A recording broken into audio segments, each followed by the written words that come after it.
Heyo, my name is Curci and welcome to Controller Conscience, which is the video podcast that we do here on this channel. One of the things I want to talk about before we get started is not last week, but the week before, Achieve episode 35, where I play Tomb Raider and go after the achievement I'm All That, actually became the most viewed gaming video on my channel, which really excites me because I like that I put out video and people are actually watching it. So seeing that people are sharing it, that they're commenting on it, that they're liking it, really is just something special to me because I really like, I do this for fun. I don't have to do this with the intent of ever making money. I just do this because it's fun to do, and it's just a habit for me, or a hobby, really. And the long-standing number one was actually the Fan Made trailer I did for Mass Effect 3 that I titled War. That was actually the number one spot up at the 300 or 500 view count. And now that it has been taken over, I really like seeing that my videos are really starting to be competitive with each other. And it excites me, but I want to extend a thank you to you guys because this would not actually be possible. It excites me. Again, I don't really think I'm going to get that, or I don't have the intention of ever really getting big or anything. I just do this for a hobby and do it for, you guys, because it's fun to do. And I like playing video games, and I like creating content, and I like putting it up on YouTube. So thank you.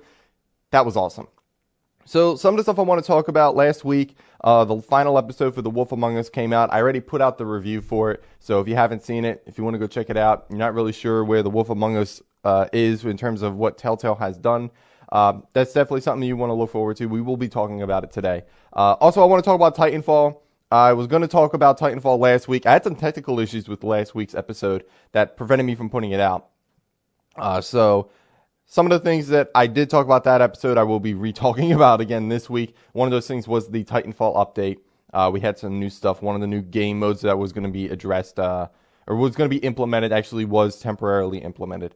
And I want to talk about all my impressions on that. I want to talk about The Evil Within as well. I was originally worried about that game. And after seeing some information at E3, I'm glad that I got a little bit of a better understanding of what that game is going to be like. Also, that happened at E3 behind closed doors was a gameplay demo of H1Z1, which is the survival MMO for the zombie apocalypse. It's like DayZ, but it's made by somebody different. Has a different way of going about it. They released it not last week, but the week before, the demo, and I want to talk about it for a little bit. And then I want to talk about Dead Island for a bit. So Dead Island 2 and a new Dead Island title that was released, again, not last week, but the week before. So we have some stuff that we have to cover, stuff that I was going to cover in last week's episode, but again, last week's episode is now in limbo, so we will be talking about it again this week. I want to kick it all off with The Wolf Among Us, however, because The Wolf Among Us, this is the way I look at it, was The Walking Dead got Telltale noticed. And The Wolf Among Us proves that that was not an accident. I really liked the experience with The Wolf Among Us. It was a different take on the whole idea of the role-playing and the whole idea of just the dialogue is driving it. The game is a point-and-click game, but that's not the basis for it. Don't use that as a selling point to people oh, hey, you like point-and-click games? Here it is. No, this game actually has less point-and-click elements than it did with The Walking Dead. So I really like The Wolf Among Us. I like the story. I like the environment. The environment is the Fables comic book. So Fables comic book is where fairy tale characters like Snow White, Beauty and the Beast, the Big Bad Wolf, the Three Little Pigs, they're all living in this real world. They've been driven from the homelands, and now they have to blend in with everybody else. And this is the events that happen. It's really based in realistic, Beauty and the Beast has marriage problems. The Three Little Pigs, there's one of the Three Little Pigs in this, and he thinks that the Big Bad Wolf kind of owes him. So let's talk about the Big Bad Wolf, because that's who we play as. The Big Bad Wolf is Big B Wolf. And he's a villain. In pretty much all of his fables, he is the villain. He's the Big Bad Wolf. He's the guy that ate Red Riding Hood's grandmother and tried to eat her. He's the guy that blew down the houses of the Three Little Pigs. This guy is a villain. But now he is sheriff of Fabletown. So he's the guy that is sort of trying to keep the law, keep the justice. So essentially, he's trying to change his ways. But because this is a role-playing game, what I like that this game did better than The Walking Dead was that it felt like you could be either way. You could be a guy who's trying to change his ways and is trying to be viewed as a good guy, or he could actually think, okay, I am the villain, people fear me, let's use that to my advantage, and let's actually embrace this idea of myself. So A, he could be a guy trying to change his ways, or B, he could be embracing the whole image of himself. That is something that I liked that The Wolf Among Us did that The Walking Dead actually did not. Or rather, it did, but it didn't do it as well. So the person you played as in The Walking Dead was Lee, and Lee had a bit of an anchor. He had Clementine to take care of. And Clementine was this innocent little girl, and she kind of anchored Lee from being that jerk, from being that bad guy. Like, yeah, you can make bad guy decisions, and you can, like, kill people if you want, but you sort of, it just feels wrong in a way, because you're trying to be a good example to Clementine. You're trying to be a good, person in general. So, I mean, it's really hard to say that Lee could be a bad guy. It just really, to me, personally, it doesn't exactly fit. Like, Lee, I get it. Like, The Walking Dead really does a good job of taking good and evil choices and sort of blurring the line in between them. Because of the zombie apocalypse and the idea of survival, there are shades of gray. It's not black and white. So it's so much like, in one of them, it's like, all right, well, we have to make this decision because this is what we need to do to survive. Even though it's something that isn't exactly going to play well in the form of karma, but the whole thing is like, this is what you're going to have to do to survive. This is what we have to do in this world that we live in now. So I like that The Walking Dead did that. So I keep comparing The Walking Dead and The Wolf Among Us. People are going to naturally do this. I accept this. But I don't think it's exactly fair to do that. I think that these are two, for example, I consider The Wolf Among Us to be a different intellectual property than The Walking Dead. And the reason why is because these are two different elements. They are pulling from two different source materials. Yes, they are both made by Telltale Games, and yes, they are both generally the same style of gaming, but this is a different universe. They don't exist in the same universe. They are separate stories, and I think that this is like a new IP. So, for example, I wouldn't compare, or let me just say it this way. I wouldn't say, okay, Watch Dogs is good, but Assassin's Creed 4 was better. Even though that no, it may not be true. I don't know. Well, that's another debate for another time. But you get the idea of like, this is a different kind of game. This is a different type of game. So it's not really fair, but I understand why naturally people are going to compare this because this is the only other thing that we have to base it off of. They both have their strong points and they both have their negatives. First of all, they both have the same technical issues of lip syncing issues and frame rate drops. That's not that big of an issue. The art style is still the same. I think the voice acting is really top notch.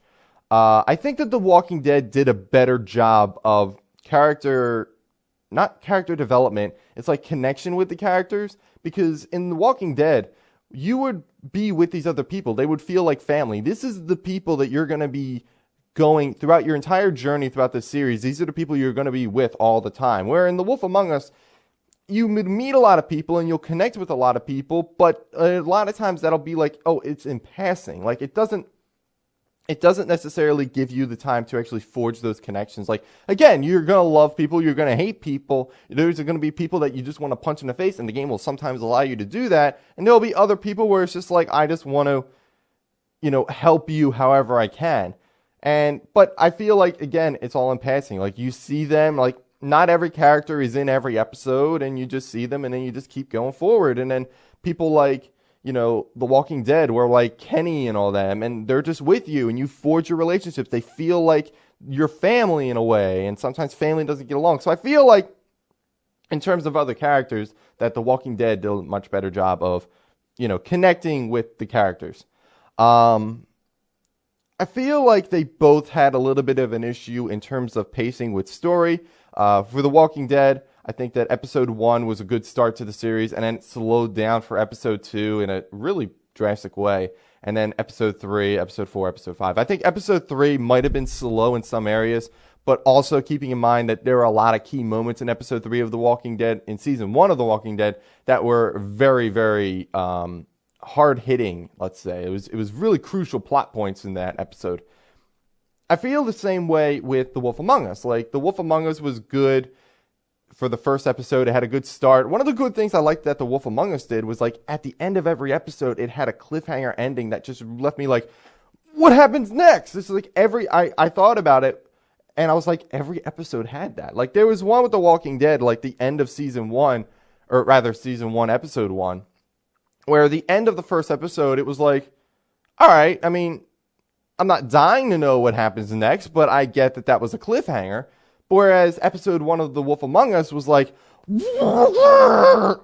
that's exactly the noise that I made. Let me tell you about the one thing that I love about these two games, that the way Telltale does their games is like, it really hits you hard with not only making these really hard hitting choices, but giving you a set time limit to make those decisions. Like, you don't have forever.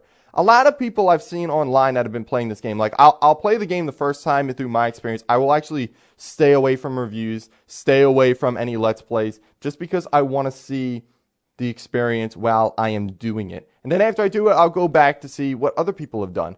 But some people I see, like, it'll be like, all right, what do? Do you save this person's life or this person's life? And then they'll pause the game to give themselves more time to think about it. And I'm like, that's not the right way to do it.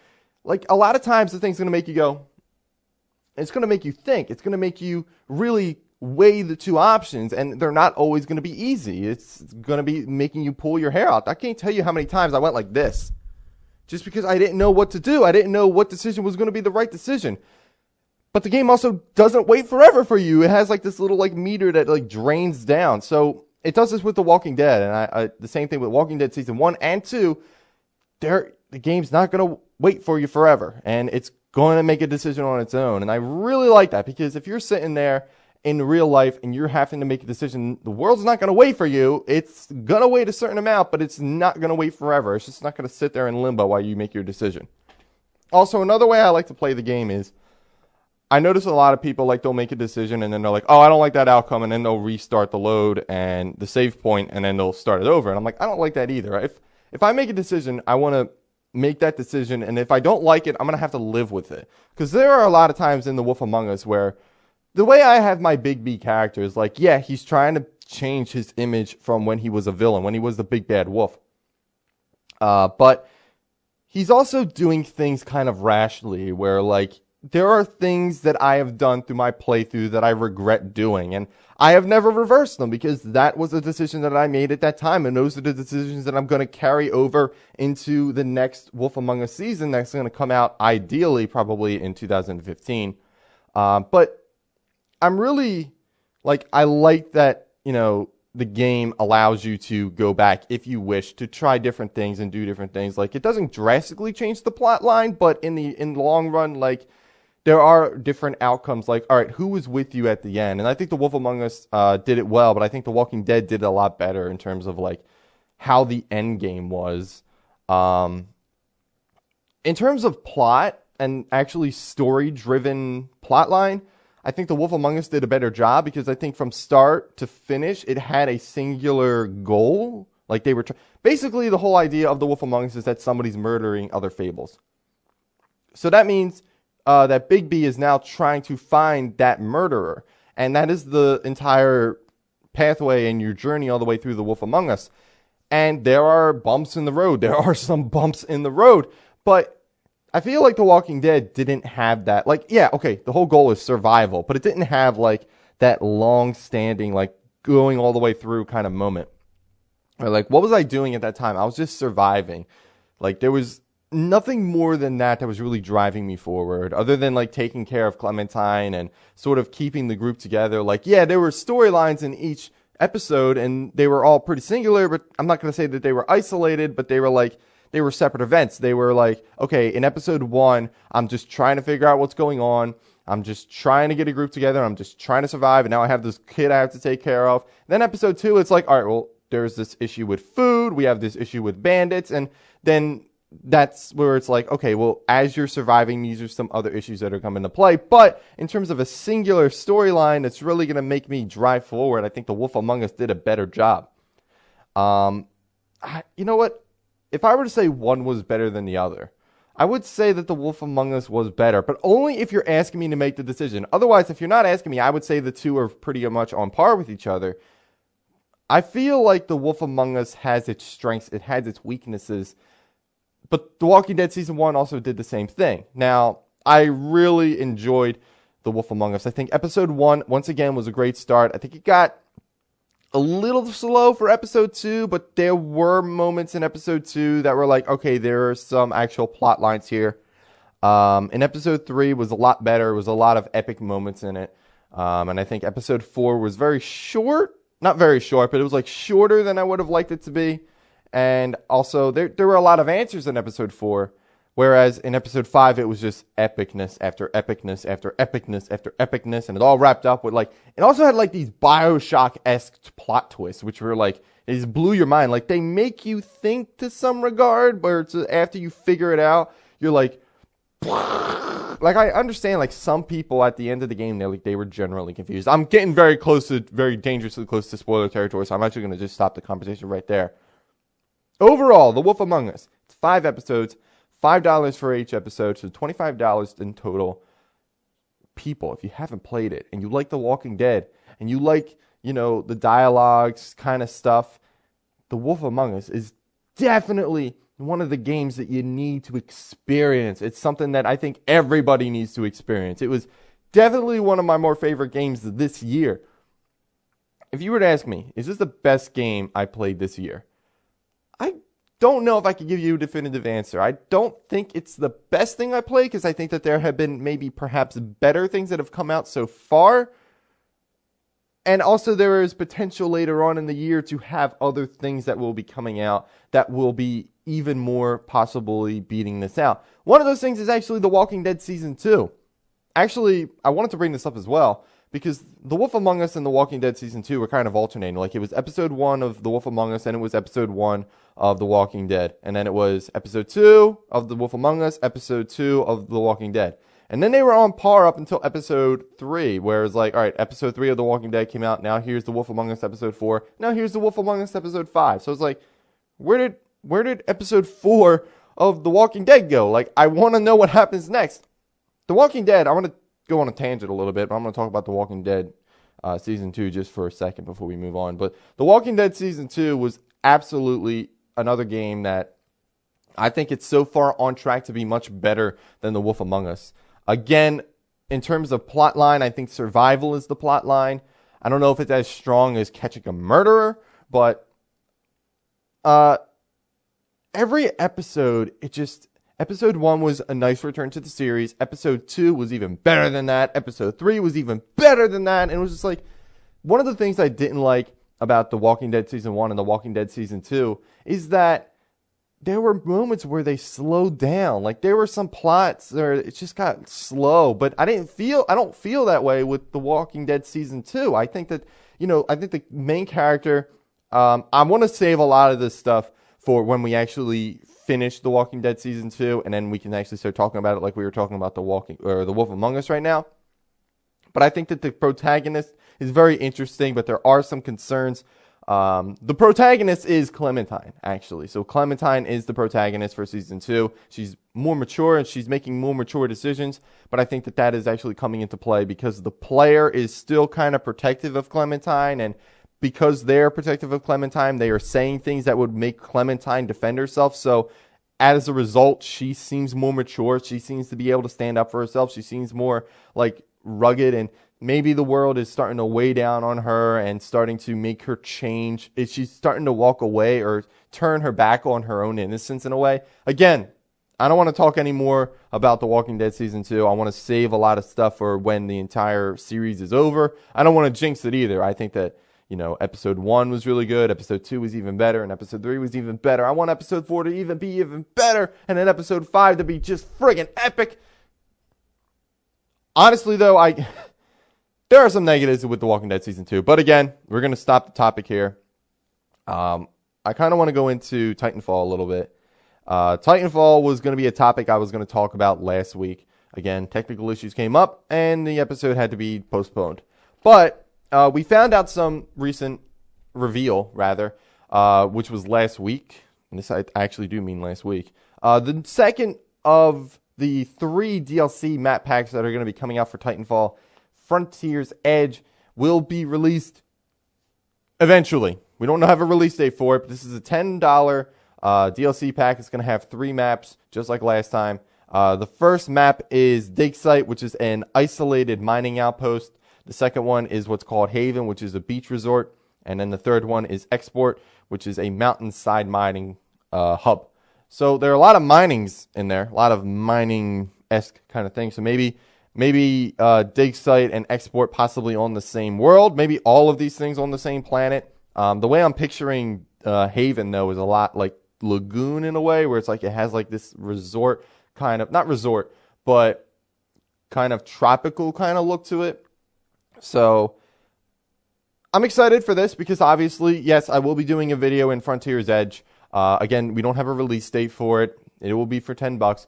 Again, the second out of 3. I didn't know that before. I didn't know that Titanfall was only going to do 3 DLC packs. But it only is going to include the map packs. It's not going to be including new guns or new game modes or anything like that. This is one of the things that I like that Respawn does. Like, I think that the managing that Respawn does with Titanfall is a lot better than a lot of other developers do for a lot of other games. And I'm going to talk about this in a second. So what Respawn does with its updates, and this was, now we're going to start transition into the Titanfall update that came out not last week, but the week before. And what happened with this was, like, they added in that new game mode, Marked for Death. And first of all, Marked for Death, let's talk about that for a second. Marked for Death is, you have one person on one team and one person on the other team, and they are both marked for death, and you basically, the one team and the other team have to kill the target on the other team. Other team, other team, other team. So you get the idea. So you have one target on each team. Both are marked for death. They're both trying to be killed, or they're trying to defend themselves.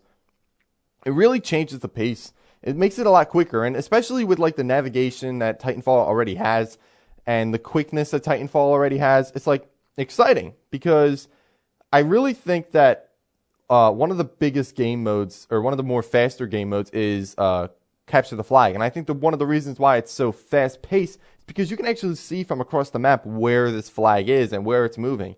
A lot of other games where they do Capture the Flag, it's like, all right, it was here, and the guy's running, but the blip is still here, and then it fades out, and it's like, all right, it's here. So it informs you like every 5 seconds where the flag is, so you don't have an exact location on where it is, but you have a general idea of what direction you need to run in, and obviously you need to cut it off before it scores.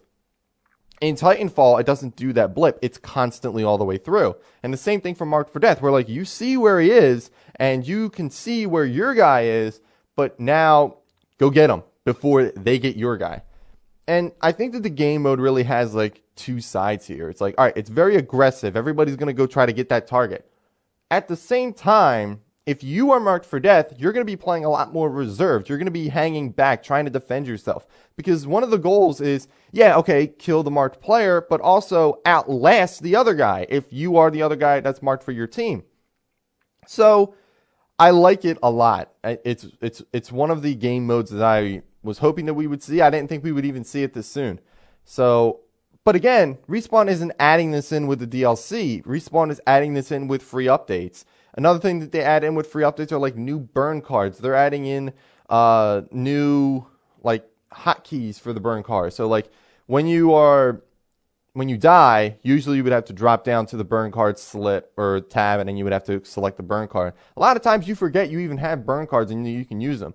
Now when you die, you can use left bumper, right bumper, or Y in order to actually select your burn card, and it comes up right there. So it's like hotkeyed. And not only is it more efficient, more quicker, and it's like, boop, oh, good. But now it is a reminder, because I forgot, oh, I can use my burn card here. This will help me out. So I like that. I like that they added that in. And they also added in decals. And by decals, I mean they add in the insignia, which wasn't as in-depth as I would have liked the Titan customization to be. Like, I was hoping we would actually be able to change like the color scheme of our Titans, or even like maybe switch out the armor. Like, I'm not saying that the armor pieces have like some special stats or anything. Just like make my Titan look like a badass. That's all I'm asking. Like, I could paint like eyes on my ogre to make him look like more menacing. And another thing they added in was the voices. Like, you can change the voice of your Titan. It was this girl before, but now you can change it to another dude or another girl. I happen to the dude, and I think his name is, I have it written down, Jeeves. And I like him a lot because it reminds me of Jarvis from the Iron Man movies, and I like to feel like Iron Man when I get my Titan.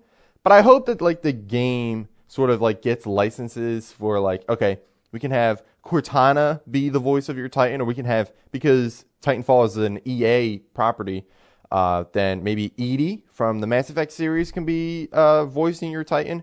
So I think the possibilities for that would be pretty cool. I'm not going to be upset if they don't do it, but I think it'd be definitely something to do.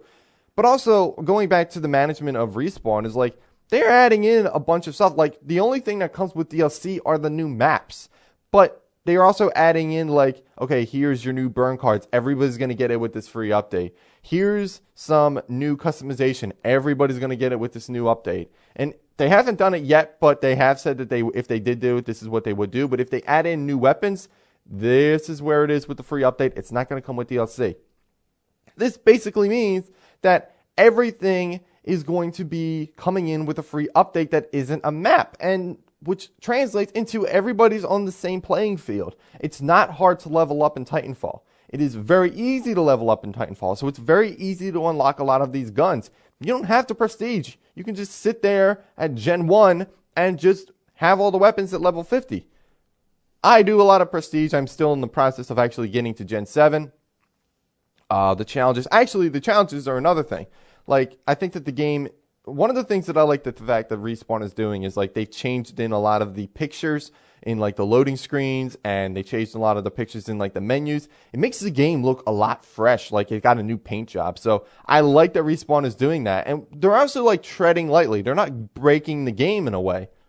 So what I mean by that is, like, they're adding in new burn cards. They're adding in, like, decals. They're adding in, like, I talked about challenges, is you can actually highlight a lot of challenges so that when you hit the pause menu in-game, you can see your progress on it. This is actually pretty cool, especially when you're trying to prestige, because in Titanfall, what you have to do in order to regenerate, which is prestige, you have to complete a set number of challenges, and it's hard to keep track of. Like, one of the things that I have to do in order to reach Gen 7 is, like, rodeo kill 50 Titans. So there are a lot of times where I'm like, did I get that rodeo kill? I have no idea, and then I have to wait for the game to end so I can get to the lobby so I can check it. Sometimes I forget to check it, and so it's really easy to, I think it's really cool to, like, you can highlight it, you can track it, and pause the menu, or pause the game, or, you know, you can't actually pause the game in a multiplayer game, but you get the idea, and you can see your progress on it. It's like, oh, it went from 31 to 32, and all right, that was cool. All right, at least I know now. I don't have to wait for the game to end.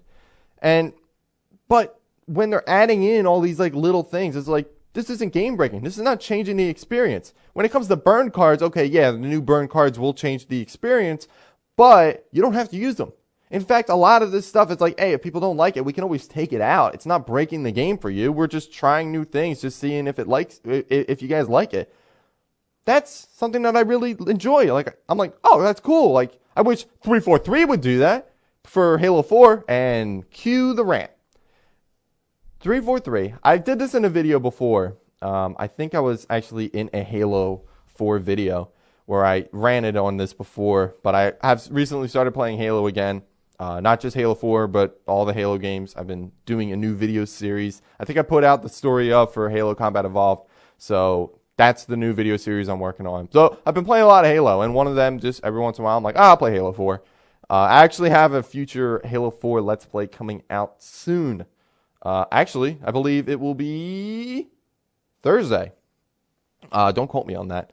But one of the things 343 does is, like, they take out a lot of the game modes. They take out, like, all right, one of the game's modes that the game launched with was Regicide, which is like a free-for-all, but the person who's in first place is sort of like, that person has like a target on their head. It's like, almost like a bounty. And that really aggravated me in a way, because they took that game mode out and I liked it. It was like, I can't play that game mode anymore. They are keeping taking out playlists, and one of the more aggravating things is, like, DLC. That I can't, there's no playlist for the DLC pack. So I spent money on the DLC map packs, and there's no playlist for me to play them. So it's really hard for me to get achievements that are really focused on the new maps. And also, one of the things that really, really aggravated me was where they took out a lot of they didn't take them out, but they added in so many player-created maps where, like, every time I play the game, I'm playing it on a player-created map, not playing a game that is not playing on a map that launched with the game. So this really frustrates me when I'm like, okay, I spent $15 on a DLC pack that I can never use and I can never play on because there's no playlist, and that there is also so many player-created maps that I can't even friggin' see where these DLC maps are going.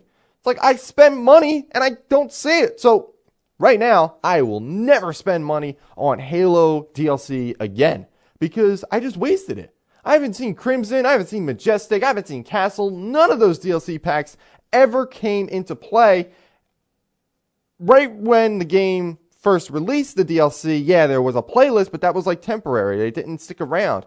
And I don't know, just 343 really, really aggravated me when it came to taking out a lot of the game modes that I really liked and taking out a lot of the game or the maps that I really liked. They are breaking the game for me. They are hurting the experience, and it sucks. But Respawn is not doing that. They are actually sticking with it. They're like, all right, look, we're not gonna start adding in guns, or we're not going to start taking away guns. Yeah, okay, yeah. If there is a legitimate issue with one, like, okay, this gun is seriously overpowered, we need to dumb it back a little bit. Okay, I get that. But at least they're not being like, all right, so we're just going to take this out. We're going to take it. Let's just say, for example, it's like, all right, there's no real difference between Pilot Hunter and Attrition, so we're just going to take out Pilot Hunter, which is stupid because, in my opinion, one of the things that I actually don't like about Attrition is, like, I get really aggravated when people score higher than me. Like, I get like 14 pilot kills, and this guy's got like 2 pilot kills, but he scores higher than me because he killed like 50 minions. That always like aggravated me, and I'm like, screw this. I'm just going to go to Pilot Hunter where only the pilot kills matter. So if they took that away from me, they took out that option, I'm like, So you get my drift of like, don't take away what you launched with. Because some people may like it, some people may not. Okay, yeah, we have this number of how many people is playing this specific game mode, and if that number is low, fine, let it be low. It's not like, at least give me the choice. Like, obviously, I'm going to have no choice. Like, even if I liked the Tomb Raider multiplayer, which I don't because it's dead, and also, rightfully so, I don't think that the controls are very straightforward. And they're very wonky and very weird. Not weird, but very hard to control. Like, it's really hard to aim and kill somebody. But the point being is, like, even if I did like it, nobody plays it. So I couldn't play it. In fact, I think that's one of the reasons why the Achieve episode is doing so well, because it's so hard to get that achieved, because the multiplayer is dead. But the whole thing being, like, okay, yeah, if nobody's playing it, then I'm going to have no choice and I can't play it. But I'm not going to complain about that. Just nobody's playing that game mode. But don't take it out. Just leave it in there. Maybe one day a bunch of people will be like, hey, let's all, like, hey, dude, let's go play Regicide. All right, let's go. And then all of a sudden, I can jump into a Regicide game because these 12 people over here are playing it. So, Respawn is doing a really good job. Here's one thing that I didn't like about the update, was the achievements. I'm glad that they added in new achievements. First of all, when the Expedition DLC came out, which was the first DLC that Titanfall saw, it had no achievements. There were no new achievements that added in. After this update, they added in 12 new achievements for a total of 200 gamer score. I was like, oh, cool, there's new achievements. And I'm like, looking through the list, I'm like, oh, these are all cool, but they're very tedious. So it's like, all right, kill 200 people on this map, kill like 25 people after wall running. Not people, but enemies. And it's just like, I wish that this stuff was launched when the DLC was launched, because that's when the DLC was all fresh and new to me and I was playing a lot of it. Like, there's a playlist for the Expedition DLC. I continued to play that, and it's just like, oh, cool, these are the new maps. While we're doing this, let's go after achievements. And I didn't get that because I was like, oh, cool, these are new maps. There are no achievements to worry about, so let's just keep playing the maps. And then the DLC came out, and I'm like, oh, I got to play through the same 3 maps again. And also what sucks is that the game doesn't allow you to vote for what map you want to play on, which sometimes I like, sometimes I don't, because when I need to do something on a specific map, like I gotta play this game mode on this map in order to get an achievement, then it gets kind of aggravating when, like, I have to wait for the rotation to go through. But also at the same time, it's like, all right, well, no map, like if there's a bad map and nobody wants to play it, but I kind of like it and I want to play it. So, I mean, I'm glad it does like that rotation thing, but it's like annoying. We're like, oh man, I had to kill that one guy. Now I got to play through 2 other game modes before I can come back around and get it. So I love it and I hate it. So I hope that when this Frontier's Edge DLC comes out, that we actually see the DLC come with achievements from the first day it gets released. So, overall, I was very happy with everything that I saw with this update. Again, I was going to talk about this forever last week, but again, technical issues. And also, we have this new DLC we got to talk about. So, new stuff. So, that's awesome. All right, so let's move on. I want to go on to the Evil Within. Now, the Evil Within was a game that I said didn't really exactly have the best PAX East showing. But they did have a fairly good E3 showing. So there was a lot of new information that I didn't know before. First of all, this game was supposed to be coming out in August, and then it got delayed, and now it's going to be coming out on October 21st. So, I mean, not that too much. It's like it's a 2-month delay, so it's not that big of a deal. It's not like, all right, it was going to come out in August, now it's coming out in March. So it's not that big of a deal in terms of delay. Just a lot of games are going to be coming out on October 21st. Just like October 7th, there's going to be a lot of games coming out for that as well. Anyway, this game's actually being directed by Shinji Mikami, who's essentially the godfather of horror games. And he's worked on games like Resident Evil 4. So traditionally, in terms of survival horror, they know how to do it. Like, they know what it is that they're looking for. And this game is obviously starting to show that it is starting to embrace the survival horror with a lot of survival horror elements to it. So like scarce ammo, there's going to be a lot of creepy moments like jump scares and stuff like that. But they're also doing horror the way that I hope that they would do horror. It's all about tension and the unknown and mystery. In fact, one of the big things about this game is like you don't know, your character doesn't know if he is going from reality and then going into the unreal, or if he's leaving the unreal and going into reality. Like, he doesn't know which one is which. And I like that because it's sort of like, oh, he's kind of losing his mind a little bit. He's just losing his grip on reality because he can't tell one from the other. There's also like this nemesis thing. Like, so if you played any of the Resident Evil games, it's like the tyrant that comes after you. You can't kill it, but there he is. And this game has it as well. It's Rubik. You can't kill this guy, and he's really like creepy looking, but he's going to pursue you. And like the ambience comes in and like the lighting changes, and then this guy just comes, he comes flying through the door. And, you know, I like that the game is doing that because it's like tension. Because I think that one of the more scarier things, I'm going to bring up Outlast for a second. One of the more scarier things about Outlast is not the jump scares, but knowing that something is chasing you, and if it gets you, it's going to destroy your face. So I like that the game is doing that. Like, there's this tension idea of like that. Those are the more scary things where it's just like, he's right behind me, and you're just going forward. So I like that the game is doing that. Again, it's the constant danger. Like, you're never safe. Like, there may be safe zones or areas like you can catch your breath a little bit, but you're never truly safe. And going back to Rubik, I'm starting to wonder, like, is Rubik, like, does he have fixed spawns? Are there, like, only certain areas where he pops up? Or can he pop up at any point in time? Like, all right, I just was done destroying, like, this entire room of zombies, which they call the Haunted. And I actually liked some of the mechanics that they do with that. It's like, you got to hit them the right way to put them down. And even when they fall down, there's no guarantee that they are actually dead. You have to, like, put them on fire and stuff. So I like that. Also, I like zombies. In fact, despite the fact that we're going to be talking about the Wolf Among Us, but we also started talking about The Walking Dead. So there's a lot of zombies in this episode, especially when we start talking about H1Z1 and Dead Island. But so I like that the mechanics that are going to be coming with these zombies and everything like that. But again, I really hope that Rubik doesn't have fixed spawns, that he can just come up at any point in time, that he could just be like, all right, while you're catching your breath, surprise, here I am. And I hope that they do that.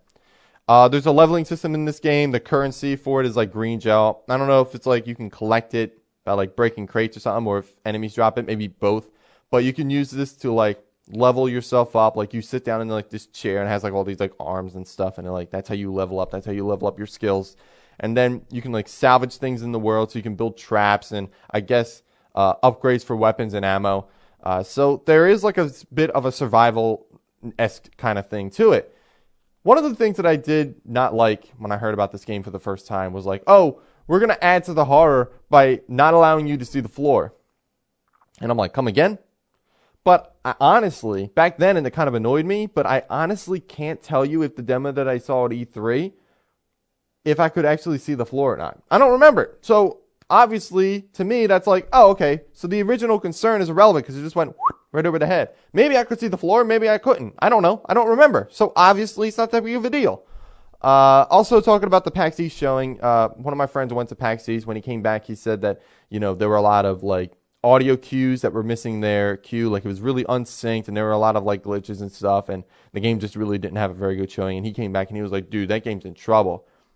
So I was like, oh, okay, so the game's in trouble. I mean, I want more horror games. I've recently gotten an interest in horror games, so I really want The Evil Within to do well.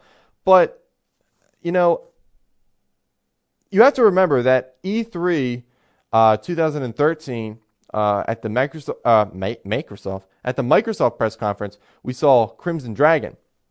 And Crimson Dragon, the demo went up, or the trailer went up, but we didn't see any audio. We didn't see any audio. We didn't hear any audio. That wasn't exactly a very good showing.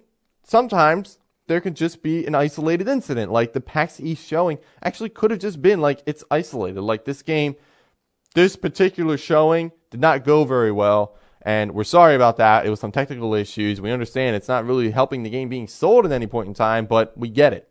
So, I wasn't excited about The Evil Within. I was kind of worried about it, but now I might actually start be generating some sort of excitement. Like, I don't know if I'm going to buy the game. I'm definitely going to rent it and experience it that way. But yeah, I'm happy with what I saw. It got my voice all the way up high. I went, yeah. So that's definitely a good sign, I guess. All right, so moving on. I want to talk about H1Z1. This demo overall was very impressive. They talk about this game as an MMO survival game, so it's really all about survival. It's just taking the zombie apocalypse and putting you into that world. There's a lot of crafting in this game where like you can cut down the trees and then the trees fall, and then you have to like collect all the the wood, and then you build things. Like you're gonna need to craft items so that you can like get these cars all fixed up. But it's all about like survival and crafting. Like you're going to have to build a shelter, but also, of course, because it's survival, you're going to have to manage your health. You're going to have to manage your food. You're going to have to manage your stamina. You're going to have to manage your water. And sometimes you can build structures to help you do that. And the guy demonstrated this in the video where like you can build structures with a tarp that when it rains, it will collect fresh water that you can drink. And I'm like, that's cool. So the guy also like throws down like this huge platform and he starts putting buildings up. And I'm like, you could really like... Actually, base building really kind of sold me a little bit, because the thing with H1Z1 is that, okay, yeah, it is a survival game with a zombie apocalypse. We've seen that before. It's called DayZ. We've also seen it before. It's called State of Decay. So there are other games like this that have come out that we have seen before. But this one, first of all, it's free to play. It's being made by Sony, and it's really... I like it. I like what I'm seeing. Like, first of all, I like the level of survival that is being put into it. Like, yeah, okay, you're going to have to find food, and okay, yeah, that's going to come with it, everything. And okay, cool. Now you can base build. You can build bases and stuff. But it's like the environment has an effect as well. It's like, okay, if it rains, you want to kind of stay out of the rain because you're going to get cold, which in result you could become sick. And you can like take cover under trees and build a fire to warm yourself up, wait for the rain to pass. So it's like, I like environment hasn't really been implemented. I don't want to say it has never been implemented. Just in my experience, I have never played a survival game where weather has become a thing. And also, I like these zombie apocalypse survival games. Like, I would get into DayZ if it wasn't so broken. So far, this game is, again, it's an MMO. Massive multiplayer. Online. Right, I did that right. So there's going to be other people playing in. And in fact, when it comes to zombies... And the zombie apocalypse, one of my friends actually told me a quote. He said, the zombie apocalypse is like being stranded on a ship out in the ocean. It's like the zombies are the water. They are the ever-present danger. And humanity are the sharks. So obviously the multiplayer online and, other players coming in, that's going to play into effect. But if the players are hacking and they're really becoming like really just jerks in a way, then I would possibly just rather just be on my stranded ship out in the middle of the ocean without any sharks. So I would like the option to like toggle out from multiplayer into single player. Like I really hope that the game allows me to do that. But so far from what I'm seeing with this, is like it's really good. The only thing that really aggravates me, I guess, is that the crafting system has like an unnecessary window with its discover window. What I mean by that is like when you cut down a tree and you get wood, you have to put the wood in the discover menu, click discover to figure out you can make planks. Then you have to put the planks in the discover window and hit discover before you can figure out you can make sticks. And it just continues to do that. And I'm like, I get the concept of the discover window because it's discovering the recipes that you can create with it. But honestly, I would rather, like, I like the fact that the game doesn't tell you everything that you can make or or how to make everything. Like, the game just sort of has these recipes, like, as you do them, then it's saving. But I wish that the game would just be like, all right, here, we're going to save this stuff for you. Like, I get the idea of the discover window. I just kind of think it's unneeded. Like, I think that if I take a stick and I take a rock and I put them together and I find out I can make a hammer, then I want the game to be like, all right, cool, you made a hammer. In case you forget, here it is. So, like, I can have the wiki up before I start playing, and then when I bring it back, it's like, oh, okay, cool. I know how to make it, and there it is. I don't have to use the wiki anymore because I now know where it is. So I think that is the only thing, but I'm also kind of nitpicking. Like, overall, I think I'm hugely excited about everything that I've seen. I don't know if we have a release date for it, but I think they're kind of aiming for it to be coming out later this year. I'm really, really, really excited about it. I believe it is coming out for the PC and the PlayStation 4, but I know for a fact it's probably not coming out for any Xbox platforms, which sucks, but hey, I have a PC. I'll play it. So that's all I'm going to say about H1Z1. I want to get a little bit into Dead Rising, or I'm sorry, not Dead Rising, Dead Island. At E3, we saw Dead Island 2. Now, this was a very entertaining trailer. It has the jogger. It's all cinematics, by the way. The guy's he's jogging and everything. He's listening to music. He's completely oblivious to what's going on. Behind him, it's like everybody's being attacked by zombies and stuff's blowing up and helicopters are falling out of the air. And it's really cool. But it's also like a little bit more reliable for a Dead Island trailer than perhaps past Dead Island games have been.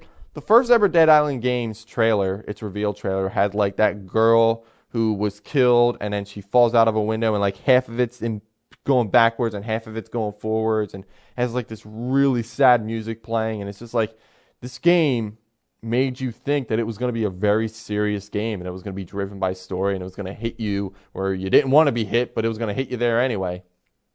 Wasn't like that at all. The game looked nothing like its trailer, which was hugely disappointing. I didn't even play the game. I was just like, oh my gosh, that looks so good. And then I saw the actual gameplay and I was like, screw this, I'm done. Like, I'm not even playing it. What it was just like, it was the first person, there were a bunch of zombies everywhere, and it's all about questing. Like, I don't even know if there's even a set storyline. All I know is that one of the quests was, you're going to help a girl get her teddy bear back in the middle of a zombie apocalypse. Nah, screw your bear. Just go sit in the corner. Learn that your mom and dad just got eaten. So, it just is like really, it became very tongue-in-cheek. Like, it wasn't anywhere near serious. It was just really kind of weird. And I don't even think it was that good. I don't even think people enjoyed playing it. No, I back up. People did enjoy playing it. I just don't think that it got overall like hugely popular reviews. I don't even think that it really, I think it was a success because obviously they're going to keep making it.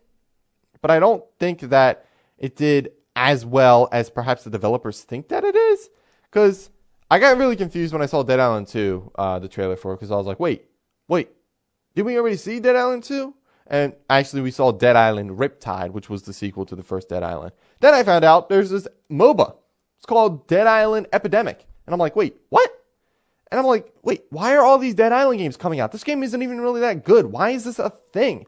Then we find out Escape Dead Island, which is apparently a very story-driven game. And it has like a art style to it where it's like, it looks like some of the Telltale stuff. When I first looked at it, I was like, oh, that looks like Wind Waker graphics. It looks kind of like cartoony, but it's like cell shady kind of thing. And I'm like, Dead Island 2 doesn't look like a game I'm going to play because if anything tells me about what past Dead Island games have been, then I'm probably not going to play Dead Island 2, which is probably going to stay true to what Dead Island and Dead Island Riptide was, which is not enjoyable to me.